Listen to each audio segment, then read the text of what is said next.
নমস্কার দর্শক বন্ধু, আমি জ্যোতিষ সম্রাট শ্রী শক্তি।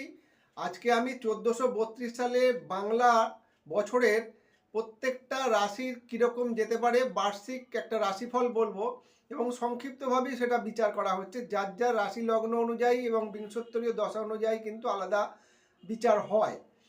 আজকে প্রথমেই আমি বলে রাখি যে বৃষ রাশি বা বৃষ লগ্নের ক্ষেত্রে বছরের প্রথমেই রবি গ্রহ থাকছে মেষ রাশিতে এবং বৃষ লগ্ন বা বৃষ রাশিতেই বসে রয়েছে বৃহস্পতি।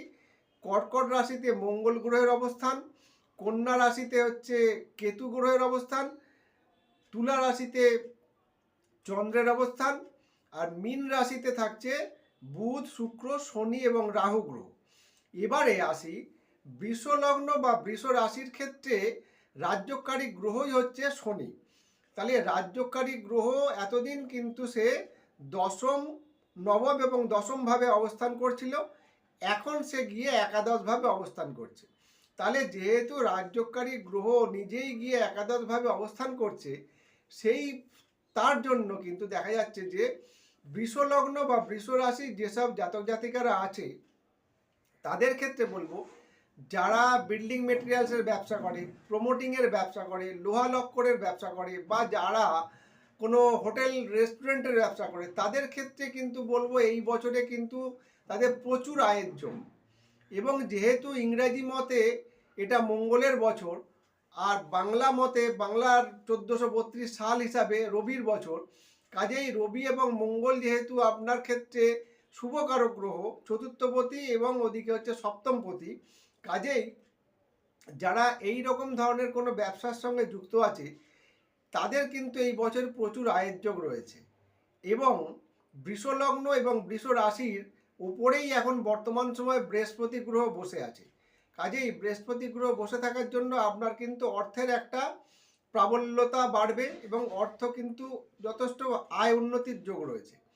15ই মে 2025-এর পর এই বৃহস্পতি গ্রহ মিথুন রাশিতে গিয়ে অবস্থান করবে এবং মিথুন রাশিতে আপনার হচ্ছে দ্বিতীয় ভাব পড়ছে এবং দ্বিতীয় ভাবে যেহেতু বৃহস্পতি গিয়ে অবস্থান করবে এবং রাশি এবং লগ্নপতির রাজ্যকারী গ্রহ শনি একাদশভাবে অবস্থান করছে, এখানে একটা ইন্টারচেঞ্জ কীরকম হচ্ছে, রাশি এবং লগ্নপতির যেহেতু রাজ্যকারী গ্রহ শনি সে গিয়ে বসে আছে একাদশে, আবার একাদশপতি কিন্তু দ্বিতীয় স্থানে বসে থাকছে।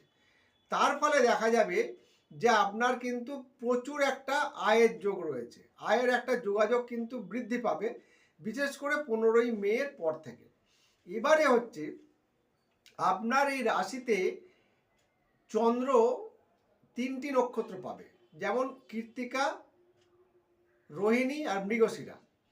এই কৃত্তিকা, রোহিণী এবং মৃগশিরা নক্ষত্র যে পাবে, এই নক্ষত্রের তারতম্যের জন্য কিন্তু আপনার সময়ের যখন বিপদ নক্ষত্র, বদ নক্ষত্রে যখন এই রাশিতে যখন অবস্থান করবে আপনার এই দ্বিতীয়পতি বা একাদশপতি, তখন কিন্তু আপনার মানে ফলের তারতম্য হবে, সেই সময়টুকুর জন্য কিন্তু আপনার খারাপ যেতে পারে। এটা কিন্তু আপনাকে সচেতন থাকতে হবে। প্লাস হচ্ছে কি না, আপনার পঞ্চম স্থানে রয়েছে কেতু। পঞ্চম স্থানে কেতু থাকার জন্য গোপন কিন্তু আপনার প্রেম প্রণয় হতে পারে, বা আপনার কিন্তু পেটের উদর রোগে বা পেটের রোগে কষ্ট পাওয়ার প্রবণতা থাকবে এবং সন্তান সন্ততি নিয়ে কিন্তু আপনার একটা গোলযোগ সৃষ্টি হতে পারে বা তাদের সঙ্গে বিবাদ তৈরি হতে পারে। এবারে আপনার যেহেতু এই রাশি মানে বৃষ রাশি বা বৃষ লগ্নের ক্ষেত্রে বছরের শুরুতেই একটা কালসর্প দোষের মতন অবস্থান তৈরি হচ্ছে, একাদশে রাহু এবং বুধ, শুক্র, শনি অবস্থান করার জন্য আপনি কিন্তু মানে হঠাৎ করে অর্থপ্রাপ্তির একটা যোগ লক্ষ্য করা যায়। এটা কিন্তু আপনি দেখবেন যে হঠাৎ করেই আপনি কিন্তু নতুন নতুন কাজ পাবেন, তার থেকে কিন্তু অর্থপ্রাপ্তির যোগ লক্ষ্য করা যাবে। এবং এই বৃষ রাশি বা বৃষ লগ্নের ক্ষেত্রে বলবো 1432 সাল কিন্তু আপনার পক্ষে খুবই ভালো বছর। আয় উন্নতি এবং শিক্ষামূলক কর্মের সঙ্গে যারা যুক্ত আছে তাদের কিন্তু শিক্ষামূলক কর্মও খুব ভালো হবে।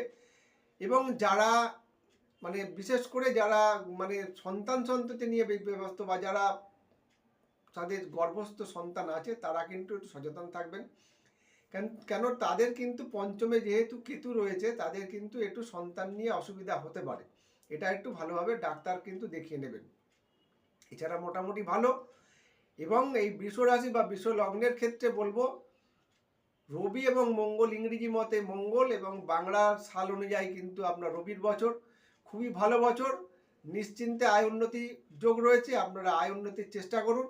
সাময়িক কিছু আপনাদের বিংশোত্তরীয় দশা অন্তর্দশা, কারোর হয়তো অশুভ দশা চলছে বা ওই অশুভ দশা বা শুভ দশা চলছে, সে হয়তো আপনার বিপদ প্রত্যরী বা বদ নক্ষত্রে অবস্থান করে আছে, সেই অনুযায়ী কিন্তু সাময়িক কিছুটা খারাপ হবে।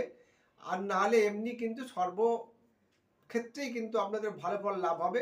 আপনারা একটু ঠান্ডা মাথায় এগোবেন, তাহলেই কিন্তু হবে। সবাই সুস্থ থাকুন, ভালো থাকুন। আমার অনুষ্ঠানটা দেখুন, লাইক করুন, সাবস্ক্রাইব করুন এবং আপনারা কিছু কমেন্ট করুন, যাতে আপনাদের কীরকম লাগছে সেই অনুষ্ঠানটা, আমি যাতে আরও অনুষ্ঠান করার প্রতি আমার একটা ঝোঁক বাড়ে, সেটার জন্যই বলবো। নমস্কার দর্শক বন্ধু, আপনারা সবাই সুস্থ থাকবেন, ভালো থাকবেন।